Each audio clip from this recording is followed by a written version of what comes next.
What up, people? What's going on, man? What's happening, bro? Y'all already know who it is. It's your boy vlogging with Greg, man. Back in this thing once again, bro. Y'all already see we doing something different tonight, man. Doing something totally different. Mr. Ballin, man. Mr. Ballin. I ain't never checked him out. Well, as far as like content or whatever, but I see that he's a storyteller. So, hey.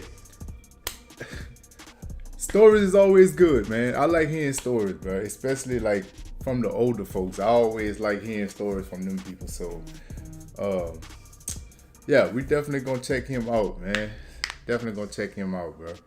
But I'm gonna need more, like, stories from him that y'all know of, and we're gonna check it out, bro. I definitely want to start doing, something different.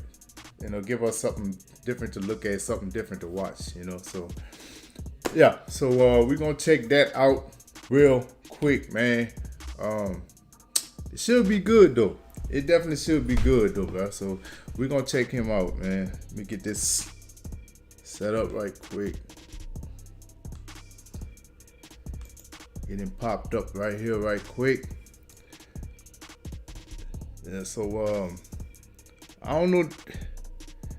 It looked like he be having like a whole lot of stories. Like, I just went skimming through his stuff and I seen that he got like plenty, plenty stories to tell, man. Plenty stories to tell. So should have a lot of content coming from him, man. A lot of content. Like I said, if y'all want to see more of it, bro, man, drop it in them comments, man. Let me know which ones to do. We're definitely gonna get to it though, bro. I know he got to be interesting. He got to be interesting, man. So, yeah, I don't know too much about him. Well, yeah, me either. Me either. So that means that's why we here, bro. That's why we here. We're going to check him out. We're going to learn about him. We're going to see, how he tell it. See how he tell it, how he do it. Most definitely, man. So, should be a good one, man. So I ain't gonna hold it up. We're gonna go ahead on and jump straight into this thing, man. So, but before we get into it, y'all already know. You already know, man. If you're not subscribed yet, man, go ahead on and hit that subscribe button. Turn that notification bell on all the way, every time your boy done drop another video, man. Get in the comments and let me know what y'all want to see me react to by this guy. We're gonna get to it, bro, for sure. Don't forget to hit that like button too, man. If you're here, smash that like button. If you came late, smash that like button, man. I forgot to turn my light on. Hold up. Got to have a little flickery. Got to have that. So, we're going to get into it right quick, man. This here is Mr. Ballin, man. Let's get it. Today, we're going to look at 3 places you can't go and people who went there anyways. But before we get into today's stories, if you're a fan of the strange, dark, and mysterious delivered in story format, then you've come to the right place because that's all we do and we upload once or twice every week. Yeah. So if that's of interest to you, please offer to do the like button's eyeliner, but use a wide tip black Sharpie. Also, please subscribe to our channel and turn on all notifications so you don't miss any of our weekly uploads. All right, let's get into today's stories.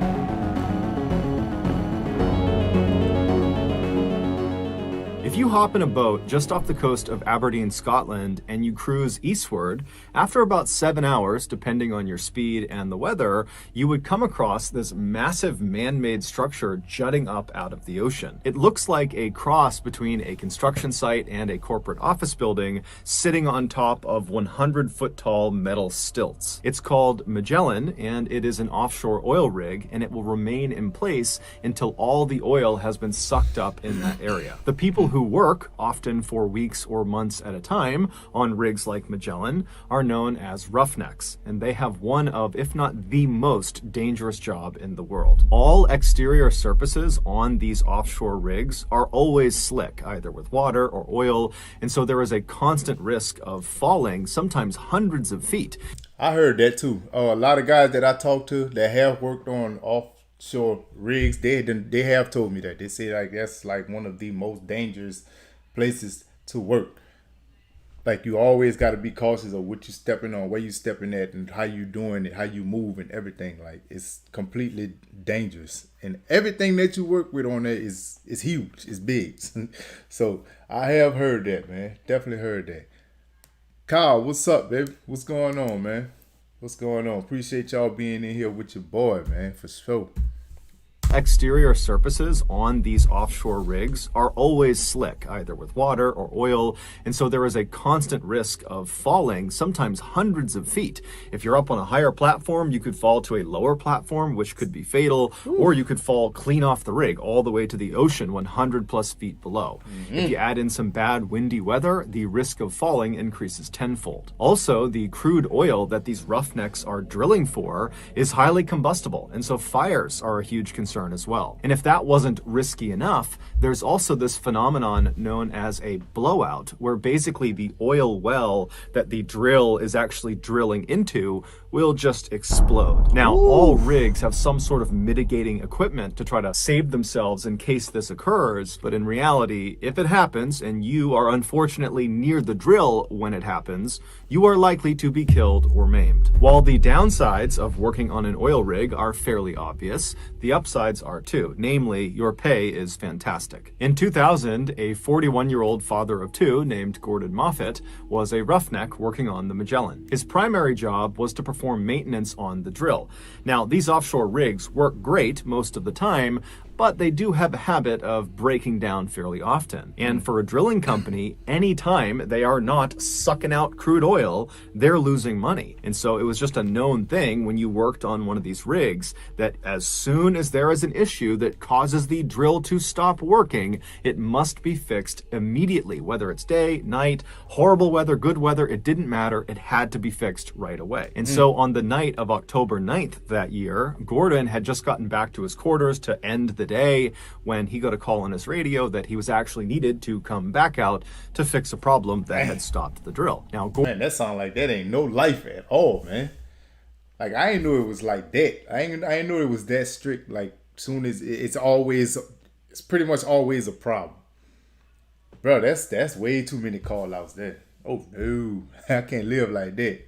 That he was actually needed to come back out to fix a problem that had stopped the drill. Now, Gordon was a seasoned roughneck, and he had grown quite accustomed to these late night calls to go out and fix things, and so he wasn't annoyed. He just put his stuff back on, turned around, and he headed out the door. When Gordon got to the main deck, which is this wide open metal platform right in the middle of the rig where the drill actually passes down through it on its way to the ocean, when he got to the main deck, he was met by some of his co-workers who told him where he would need to go. The cabling that needed fixing was located right below the main deck. However, it was not accessible from the main deck. In order for Gordon to get to it, he would need to go down to the next lowest platform from the main deck. Basically, he would need to hop in an elevator and go down one floor. And from this lower deck, the crew on the main deck would lower down a harness attached to a long wire. They would feed it down through this hole in the main deck platform called a mouse hole. It was about 10 inches across, and they would feed it down, and he would grab the harness, he would put it on, and then he would signal up to the main deck crew, who could literally see him through this mouse hole. They would turn around and they would signal somebody called the hoist operator, and they were located above the main deck, slightly back. They couldn't actually see Gordon, so they're relying on communications with the people on the main deck. And the hoist operator would start their winch, and a winch basically reels in the wire that was connected to the harness that was on Gordon. And so once this don't sound good at all. It already sounds like this, but in the most tragic way, bro. Like, this definitely don't sound good. When you get to talking about that winch and it pulls up and up, bro, that don't sound good at all, man.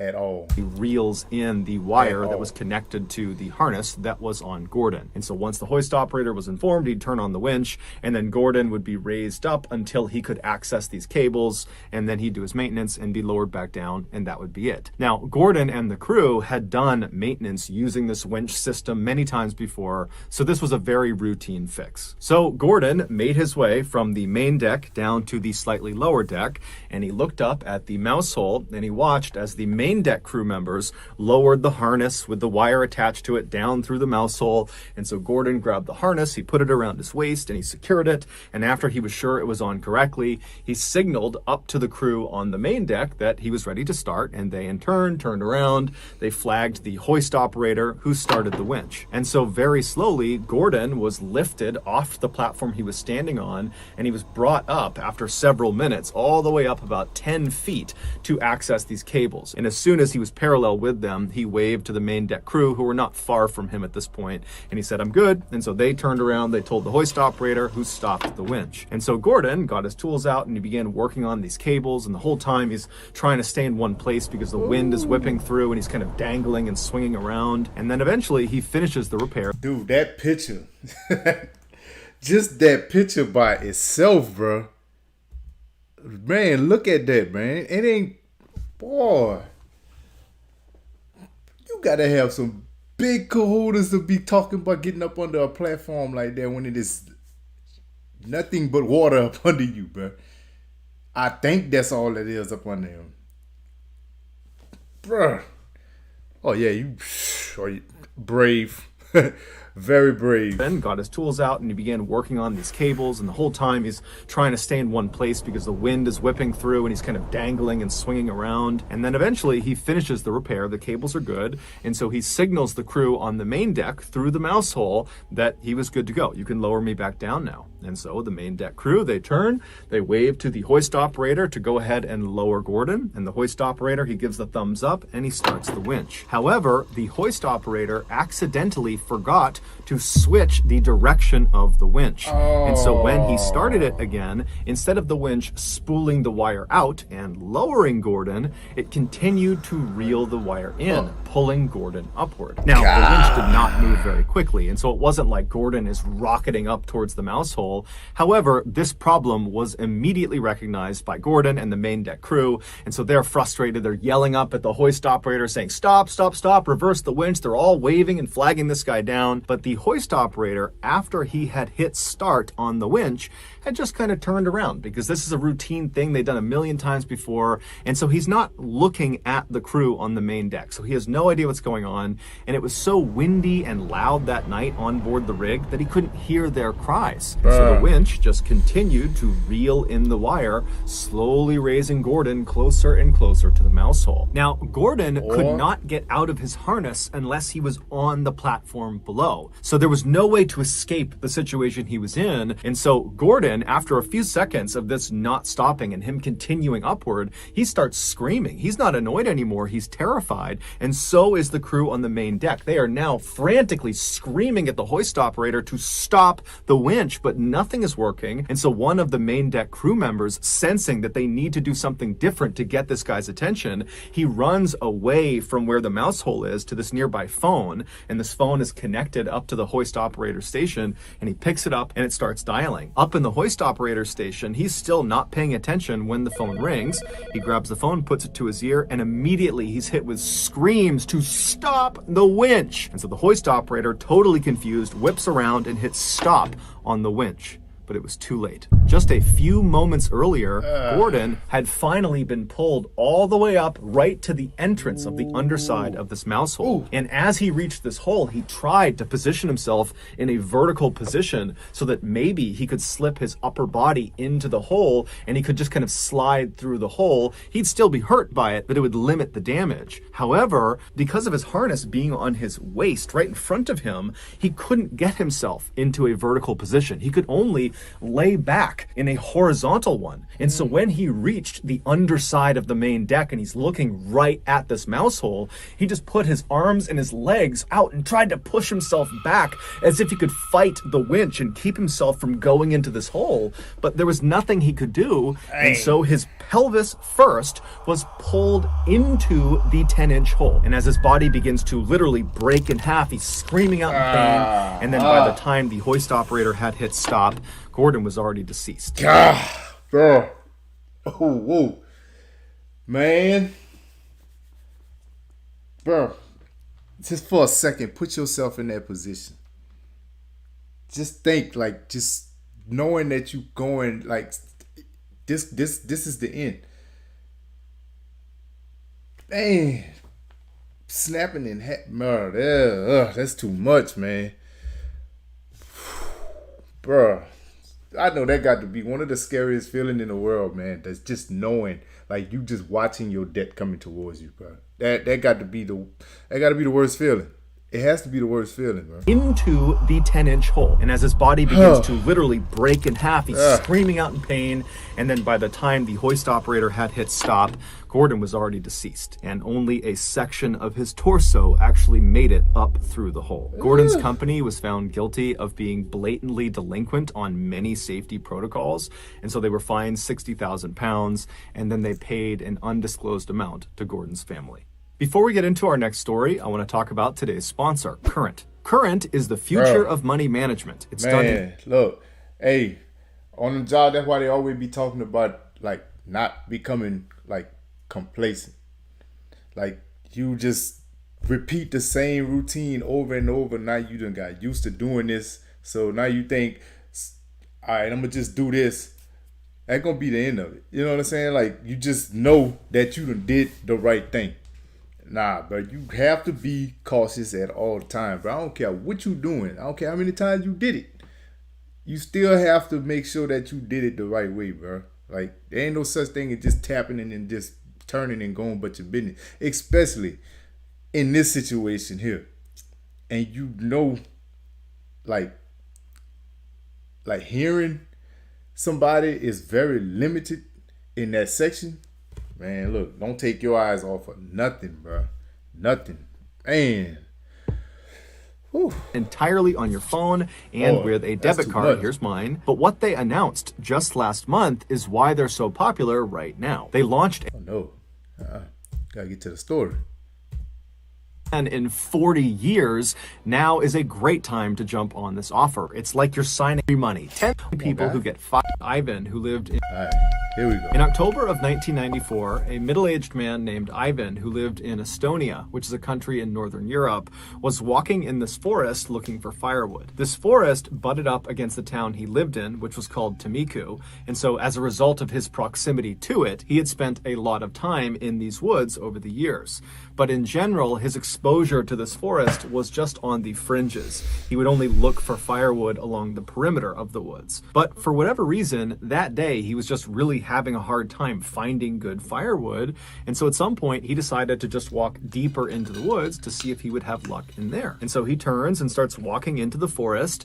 And very quickly, when the town has kind of disappeared from view behind him, he looked around and kind of liked being in the woods. He didn't go for walks in the woods, and suddenly he was on this nice nature walk. And so he decided, you know what, I can wait on the firewood. I'll just walk in the forest for a little while longer and enjoy myself and kind of meditate. So he just continued walking deeper and deeper into the woods. And after walking for nearly an hour, just kind of mindlessly walking about, he sees up ahead there is very clearly a clearing. And then before the clearing is what looks like a chain link fence. Now, he's never been this deep into the woods before, so he has no idea what this is, but he's obviously curious. And so he decides he'll go see what it is. And so he continues walking closer and closer to what obviously is a chain link fence. And as he's getting closer to it, the trees around him are beginning to thin out. And suddenly, before he even reaches the fence, he gets a very clear view of what's on the other side. And it's this huge multi-story building that almost looks like a factory or some sort of government facility.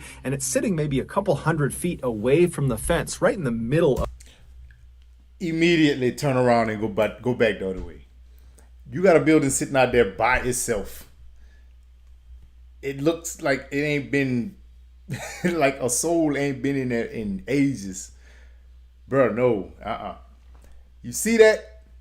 Please turn around. Don't go in there and try to see what it is, or what it is about, or what it's made of, what type of material it is. None of that. Don't do none of that.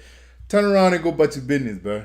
Go tell your friends, look, I seen something that nobody else should even try to go see, because I know you're going to be curious. Just turn around and go about your business, bro. No, look at that. Nah, that's red flag all over the place right there. Do not enter.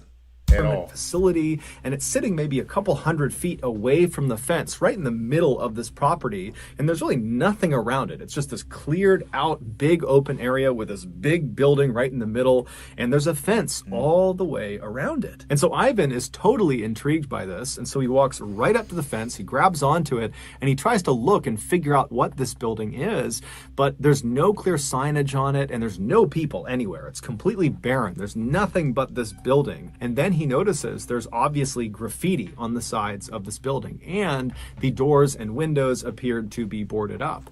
And so this building, whatever it is clearly abandoned. And the first thought that goes through Ivan's head is scrap metal. Times were tough for Ivan and his family, and so he and his two brothers, they all lived together, they would go out and they would steal scrap metal and sell it for a little bit of extra cash to make ends meet and provide for their big family. And so he's looking at this big building thinking, if I can get in there, I guarantee you there is some metal that I can steal and I can sell. And so Ivan stayed at this fence just kind of staring at this building for a little while longer and continued to look around to make sure there weren't any people that he hadn't seen before.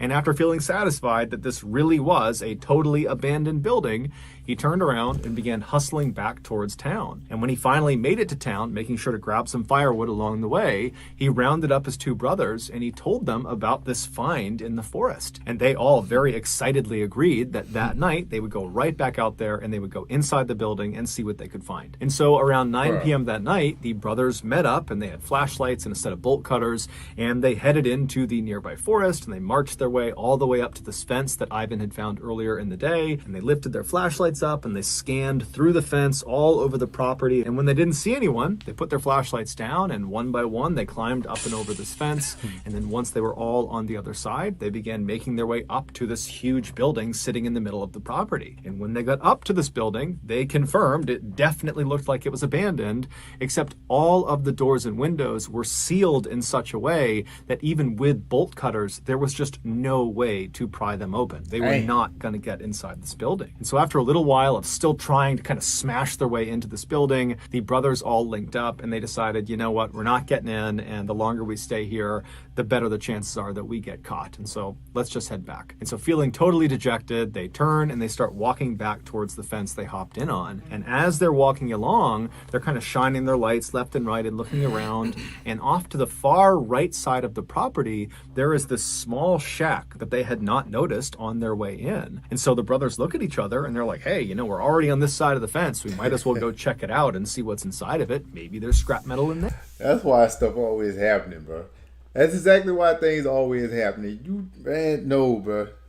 No. You always want to go that extra step, that extra mile, bro. I mean, that saying is not made for everything. It's not made for everything, bro. You don't go into places that look weird. You don't do that. It's a no-no, bro. Trust me, it's a no-no. You don't do that. We're already on this side of the fence. We might as well go check it out and see what's inside of it. Maybe there's scrap metal in there. And so the brothers turn and start making their way over to the shed. And when they get there, they discover it's only secured with a simple padlock on a wooden door. And so they get their bolt cutters, they pop off the lock, they open up the door, and there's initially nothing inside. At least that's what they think. But they move something on the ground and it reveals this stairwell that leads into this underground bunker. And now it's the middle of the night on this abandoned property they've snuck into. And so there's some apprehension, but they shine their lights down the steps and they didn't see any immediate hazards. And they're thinking, you know what, this is an adventure. Let's go down and see what's down there. And so they all went down the steps. And when they got down to the bottom, they turned the corner and they shined their light to see what's down here.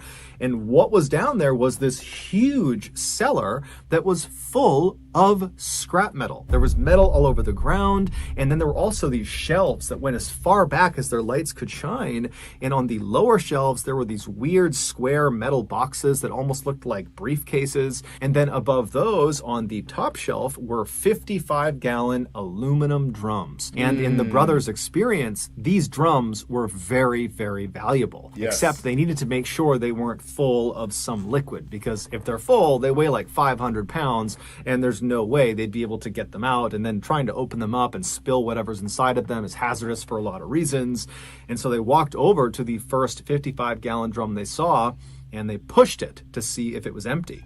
And the drum immediately rocked back and forth, echoing inside, indicating that it was empty. This was a huge, huge win. And so the brothers are totally amazed. They grab this first drum, they pull it off the shelf, and they wheel it over to the base of the steps. And then they go back to get another drum off the shelf, and they reach up, they grab another empty drum, and as they're pulling it off, it dislodges another 55-gallon drum that was nearby that was full of some liquid. So it weighed 500 pounds, and it comes crashing off the shelf, and it lands on Ivan's leg, pinning him to the ground. And immediately the two other brothers pulled the drum off of Ivan, but it was obvious there had been significant damage done to his leg. Ivan couldn't even stand up anymore. And so Right, 500 pounds. I mean, I don't expect nobody to get up after that. Something is snapped. Something ain't right with that leg or arm. Whatever it land on, 500 pounds, no. No, sir. You got damage. Yes, there had been significant damage done to his leg. Ivan couldn't even stand up anymore. And so the brothers are looking around thinking, man, this is an amazing haul, but if Ivan can't even walk, I mean, it's going to be a nightmare trying to haul this metal back while also supporting Ivan. And so they decided they would leave now and they would wait for Ivan to heal up, and then they would come back and they would collect their amazing haul. And so the brothers, they reached down and they picked up whatever pieces of metal they could to just kind of stuff in their pockets. And then the two brothers supported Ivan and carried him up the stairs, and then they very slowly walked their way over to the fence, and then somehow the three of them got up and over the fence, and then very slowly they made their way all the way through the forest back to Tamiku. Right. And when they got there, the two brothers helped Ivan get into his house, and they put him in his bed, and then Ivan went to sleep. The next morning when Ivan got up, he was expecting to feel better, but in fact his leg felt exponentially worse. And then over the course of the next 72 hours, Ivan still believed if he just gutted it out and he waited, his leg would get better. But it just got worse and worse and worse. And so 4 days after this leg injury, Ivan was in so much pain, he couldn't do anything. And so he finally decided he had to go to the hospital. And so when he gets to the hospital, the doctor asks Ivan, Wait, 4 days before he went? Boy. Oh, yeah, he a soldier. He definitely a soldier. Boy, as soon as that happened to me, hey, straight to the emergency. Man, I'm not about to put up with this. No, indeed.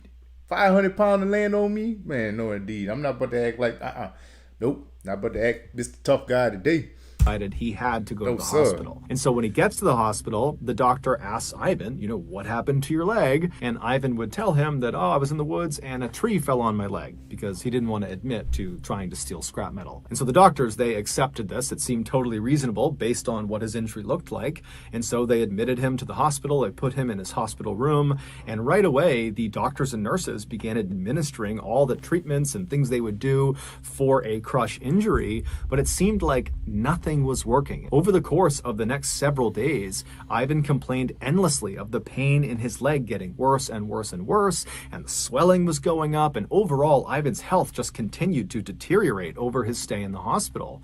And then a week after being admitted to the hospital, so roughly 10 or 11 days after he was hurt, the doctors walked into his room and he was dead. His kidneys had just abruptly failed, and the doctors and nurses had absolutely no idea why. And so they told the family, we don't know what happened to him. And so the family just had to collect Ivan's body, and then they had a funeral for him. But they're all thinking to themselves, how could this have happened? He hurt his leg and then his kidneys failed? It didn't make any sense. But before they could get any clarity on that, they were dealt another tragedy. The beloved family dog just kind of abruptly died. It was young, it was healthy, and so just like Ivan, it was like this totally unexpected death. And so once again, the family's asking, what's going on here? And then just a couple of days after that, Ivan's stepson came downstairs one morning complaining of feeling sick.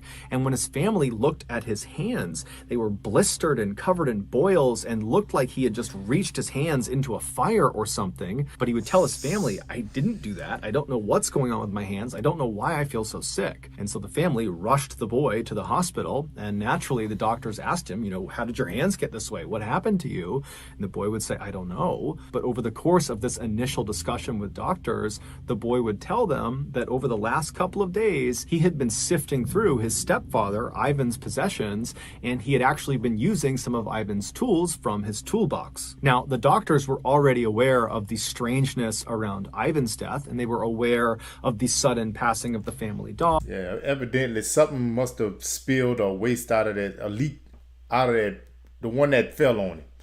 The 500-pound one, it must have had something real deadly in that one there. Like, it, ain't no other way to explain it. It got to be that. It has to be. Strangeness around Ivan's death, and they were aware of the sudden passing of the family dog, and now they're seeing this boy who is showing up with these strange symptoms for no particular reason, and so the doctors knew something was off. And so on a hunch, they contacted the authorities, and they told them what they thought. And then later that day, the authorities showed up at Ivan's family's house, and when they got out of the car, they were covered head to toe in white hazardous materials suits, and they told the family to evacuate the house for their safety. And then these people in suits got out these special wands and tools, and they marched into the family home, and immediately all their equipment led them to this one particular closet near the kitchen. And when they opened it up, in the closet was Ivan's toolbox, the same one the boy had been handling over the past couple of days. And when they opened that up, they found there were lots of normal tools you would expect inside of a toolbox, and they discovered one strange piece of scrap metal. It was the only piece of scrap metal that Ivan had grabbed off the floor of that cellar and tucked in his pocket before he and his brothers had left. And then after Ivan had passed away, his stepson had been going through his things, and he had discovered this piece of scrap metal, and for whatever reason, he had transferred it from the jacket to Ivan's toolbox. What Ivan and his family didn't know was that that piece of metal was extremely dangerous, because it came not from some abandoned building on some abandoned property in the middle of the forest. It came from an abandoned nuclear waste storage facility. That is what Ivan and his brothers had snuck onto. But because Ivan and his brothers had hopped over that side fence, they didn't see any of the warning signs that are posted on the front of the front gates telling people to stay back. Inside that cellar that the brothers were in, those small metal briefcase looking things on the lower shelves were shields for radiation. Inside of each of them was radioactive metal. And when that full 55-gallon drum came crashing off the shelf and smashed into Ivan's leg, his leg was not the only thing it smashed into. It smashed into one of those metal briefcases and broke it open, sending the radioactive metal inside of it flying out, and it landed right next to Ivan on the ground. That's why I said earlier, bro, you just can't run into places like that place sitting out there by itself for a reason. I mean, I know y'all jumped the fence, y'all didn't see the warning signs at the gate or whatnot, but man, come on, bro. You can't you can't do that.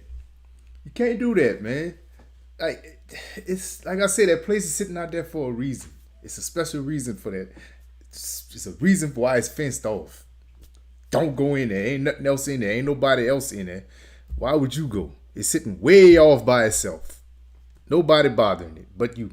Radioactive metal inside of it flying out, and it landed right next to Ivan on the ground. And so when the brothers scrambled to pick up whatever loose scrap metal there was on the ground, Ivan unfortunately grabbed one piece, and it was the radioactive one. By the time Ivan finally got back to his house, he was actually already dead. He just didn't know it yet. Right. That piece of metal had been inside of his jacket pocket, and it had been pressed against his body long enough that he had been dealt a fatal dose of radiation. There was nothing anybody could have done, even if they knew what had happened to him. As for the dog, it used to sleep on Ivan's jacket, and it did so when this piece of scrap metal was inside of it, and so it too died of radiation poisoning. As for Ivan's stepson, the reason his hands had been so badly burned and why he had become so sick, that was just from his brief exchange of touching the piece of scrap metal and then putting it in Ivan's toolbox. That alone had done that much damage to him. When the doctors considered the strangeness of Ivan's death, the dog's death, and now this boy's symptoms,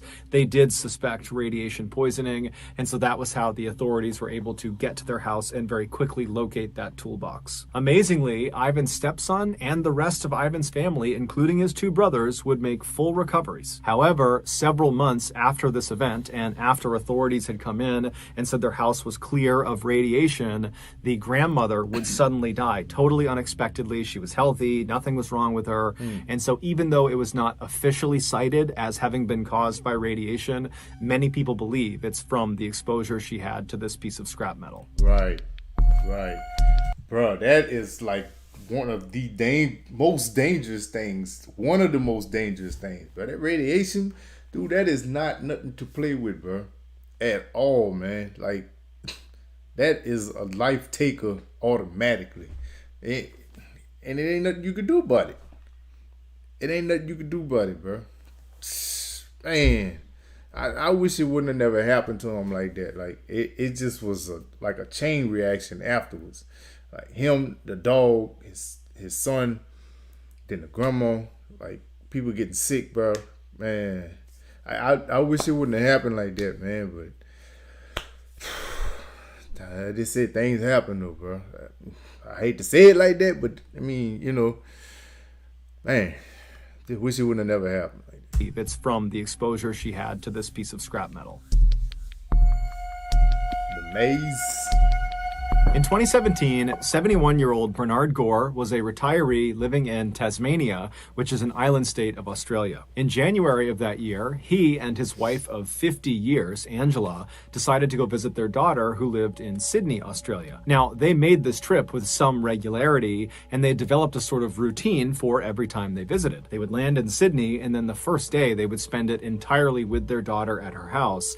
And then the next day, Angela would get up early, and she would head out into town and do some shopping on her own. And then sometime in the afternoon, Bernard would head out and he would meet up with her for lunch at a very popular spot. It was called the Westfield Center Mall, and they had an amazing food court. So on January 5th of that year, Bernard and Angela, they land in Sydney, and like they always did, they went straight to their daughter's house and they spent the day with her. And then early the next morning, Angela got up and she headed out to do her shopping. And before she left, she confirmed with her husband that they would meet up for lunch at Westfield Center Mall. Now, as it happened that day, Angela actually chose to do her shopping at Westfield Center Mall. And so she was there around lunchtime when she was supposed to meet Bernard. And so when she looked at her watch and she realized it was time to meet him, she just simply stepped out of the shop she was in and headed over to the food court. And when she got there, she found their meeting spot. It was in front of one of their favorite restaurants. And she sat down and then she scanned around looking for her husband. But inside of this busy food court, she couldn't see him. And so she looked at her watch again and she realized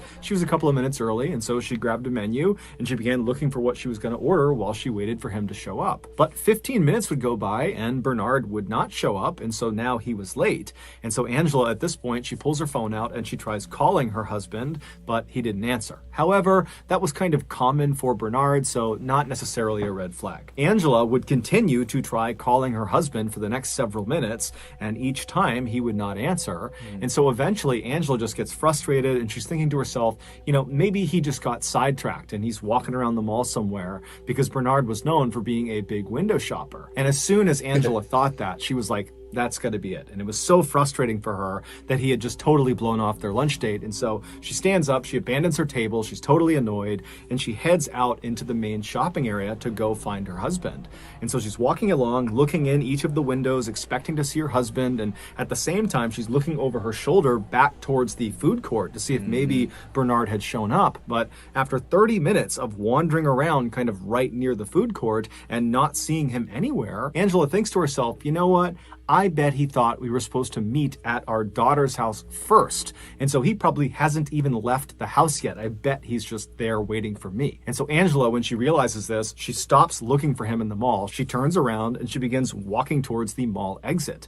But before she reaches the exit door, a terrifying thought crosses her mind. What if Bernard got confused and has no idea where he is right now? A recent unfortunate development for Bernard was that he was showing early signs of dementia. dementia. It hadn't fully taken a hold of him yet, but he was clearly starting to forget things that he shouldn't. And so as soon as Angela thought of this, she went from being annoyed with her husband to being very worried about her husband. Right. And so she sped through those doors outside. Yeah, that'll make you change your mind real quick. Like, hold up. Yeah, he do have this.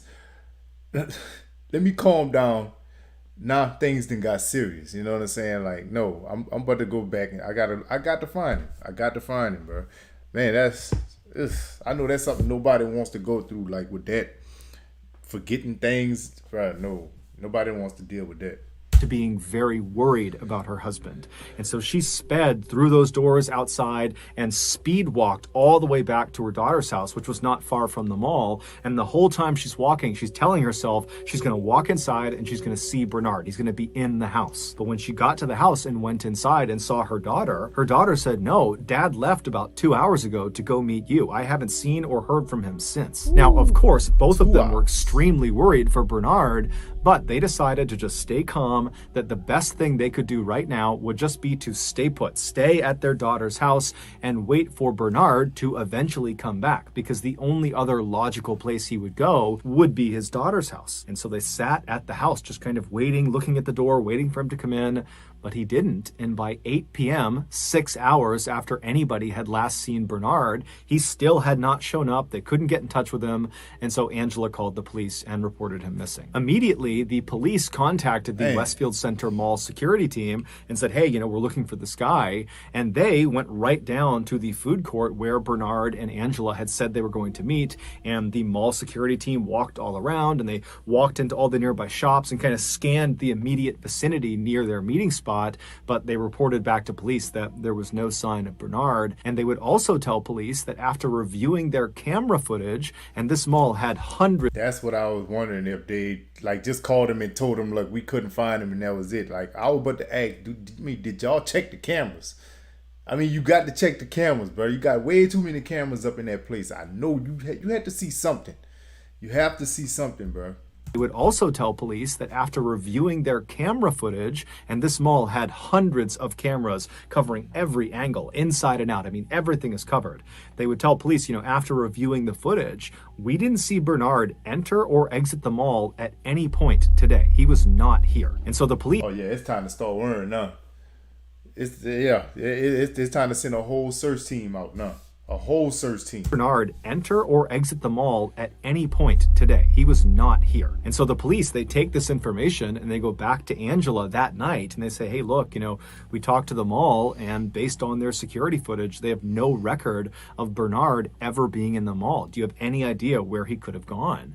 And Angela would say, "No, the only places would have been the mall or maybe at our daughter's house." This is also when Angela explained to police that her husband had early signs of dementia, and so it was possible that he might have just gotten confused and he could be out on the street somewhere. But she assured the police that her husband, whenever this happened, whenever he got confused, he would just sit down and he would try to ask for help from anybody passing by, or he would just sit where he was and he would wait for his family to come find him. And so with this knowledge, the police went back out and they widened their search and they began looking in all the areas that were within walking distance of the Westfield Center Mall. At the same time, Angela and her daughter began trying to retrace Bernard's footsteps from the daughter's home in the direction of the Westfield Center Mall to see if maybe there was something obvious along the route that might have sidetracked him and kind of led him astray, and that maybe he'd be somewhere else in those directions.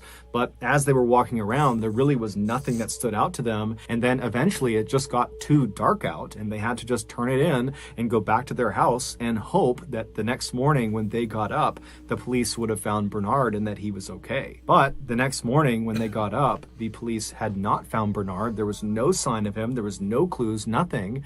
And unfortunately, over the next several weeks, there was no sign of Bernard. Nobody knew what happened to him. On January 27th, so 3 weeks after Bernard had gone missing, a maintenance worker at the Westfield Center Mall was walking down the staff-only passageway. It was basically like this tunnel with no windows, all concrete. They kind of looped around the outside of the mall to help workers get to and from certain locations in the building.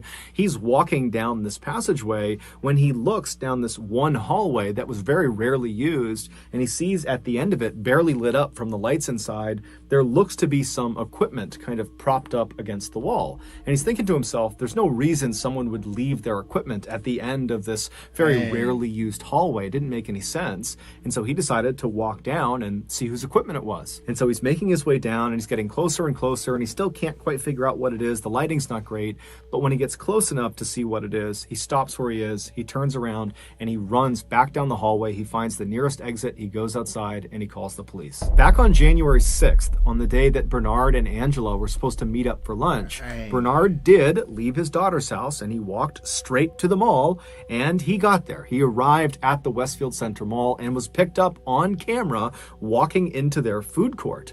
But the staff at the mall who reviewed the footage for police, they only looked at a handful of cameras. There's hundreds of cameras. They only looked at a couple, and so they missed this crucial footage of Bernard. And what the footage would have shown them... Bro, I would have been so pissed, bro. Man, like, how do you explain that? Like, I mean, I know nobody's perfect. Nobody is perfect. You ain't gonna catch everything. But, bro, oh my goodness, bro. It's like your understanding, it goes straight to zero. After weeks and weeks and weeks, all of a sudden you find this footage. You see him going to, like, in the food, but you don't. Come on, bro. But I mean, there's no way that you can explain that to me. None. They only looked at a handful of cameras. There's hundreds of cameras. They only looked at a couple, and so they only looked at a couple. Bro, I would lose my mind, bro. It's no explaining that, bro. I would lose my mind, bro. They missed this crucial footage of Bernard. And what the footage would have shown them was Bernard making his way into the food court ahead of Angela. Angela's nowhere to be found. And Bernard, instead of sitting down at their meeting spot in front of this restaurant, Bernard suddenly looks like he's confused, and he turns and he walks to this emergency exit door. He presses it in, he steps inside, and the door shuts behind him. Now, the Westfield Center Mall is not your average mall. It is massive. There are 6 floors to it, nearly 300 shops and restaurants. But what truly makes it massive is something that the public doesn't usually see. And that is, behind staff-only doors and emergency exit doors like the one Bernard had just gone through, are nearly 8 miles of windowless concrete narrow stairwells and tunnels that loop all around the outside of the building. And once Bernard... Bruh, did I hear that right? Through are nearly 8 miles of windowless concrete narrow stairwells and tunnels that loop all around the outside of the building. That's huge, once Bernard had gone through that emergency exit door and that door had shut and locked behind him, the only way for him to return to the food court and meet his wife would be if he completely exited the mall and looped all the way back around. But in order to exit the mall from where he just entered, he would need to go to a very specific exterior fire exit door that was several floors below him, and to get to it required following this very confusing signage on the walls. And so if you did it correctly, you would basically go down the hallway, find this particular stairwell, you'd go down a couple of levels, and then at some point, without really any signage, you would get to the appropriate floor, and you'd go down the hallway into this maze of more hallways, and then finally you'd reach this kind of nondescript exit door, and that would be your exit. Finding your way from where Bernard entered all the way to the exit of the mall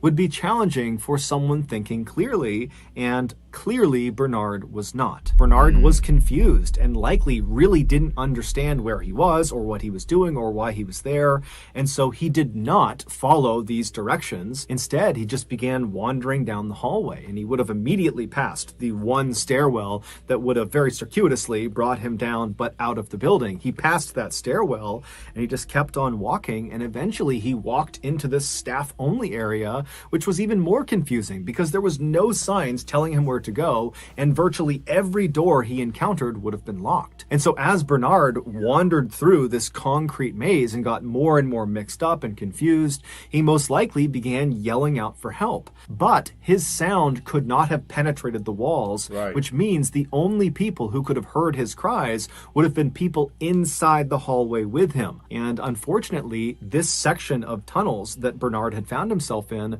was rarely, if ever, used by any of the staff. And to make matters worse, the mall security guards were supposed to come in and do regular checks of all these 8 miles of tunnels and stairwells, specifically to see if people got lost in them. But over time, the security guards kind of stopped doing that. And right, because I mean, after so long, if you don't find nothing, it's like ain't nobody coming through here. There's nobody coming through here. There's nothing over here. So why would anybody come through here? You know what I'm saying? So I mean, on that part, it's kind of understandable, but I guarantee you, they are real strict. They're real strict on that right now. I guarantee you, they got somebody passing through there at least every hour. Every hour they got somebody passing through there just to do. They might have hired a person just for that section.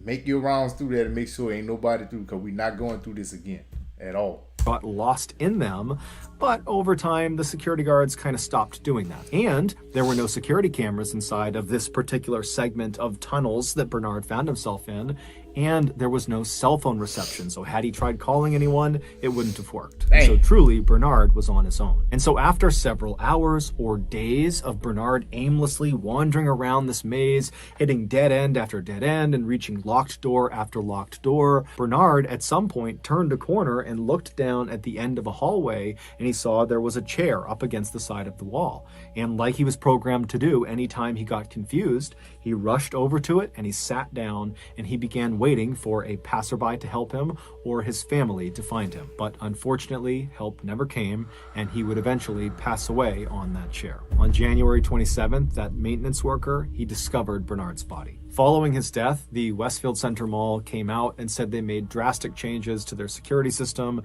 and how they track people while they're on their property. So that's going to do it, guys. If you got something out of today's episode and you haven't done this already, please offer to do the like button's eyeliner, but use a wide tip black Sharpie. Also, please subscribe to our channel and turn on all. Man, bro, that got to be... Bro, I know that got to be some of the scariest stuff, man. Like, how? How do you... There's no explaining that, man. Like, for real, like, how do you explain... not covering that footage, like not being able to see that footage. I mean, don't get me wrong, like I said, people make mistakes. People make mistakes, bro. Like, that is off the bat. Like, we all do it. We human, you know what I'm saying? We miss things. But when they said that part about them only covering, like, they only checked out a couple of the cameras, couple of the footage. Like, I don't know, bro. I just don't know. Like, I think that they should have looked into that way more, like, a lot deeper than what they did. A whole lot deeper than what they did, man. But things happen. You know what I'm saying? Like, you learn from it. And like they did, like they say, they improved it. They improved it. They got somebody watching out for it now. So, man, I ain't lie. I enjoyed that, man. I enjoyed that, bro. I'm definitely coming back with more, bro. I seen another one that he ain't too long ago did. So I'll be coming back doing that one real soon. Real soon, man. Like I say, I love songs. I mean, I love stories. I love songs. I do reaction to songs so much that's all be stuck in my head now, man. But that's it for the night, man. Like I said, we're gonna definitely come back with another one with his stories, man, because I love hearing them things. So we're gonna check him. We're gonna check more of him out, bro. I appreciate everybody that stopped through, that hung with your boy, you know, checked him out with me. So like I said, if y'all got any of his stories that like your favorite and y'all want me to hear it and check it out, bro, let me know in the comments, man. Don't forget to hit that like button on y'all way out. Y'all already know who it is, baby. It's your boy, Vlogging with Greg. Out.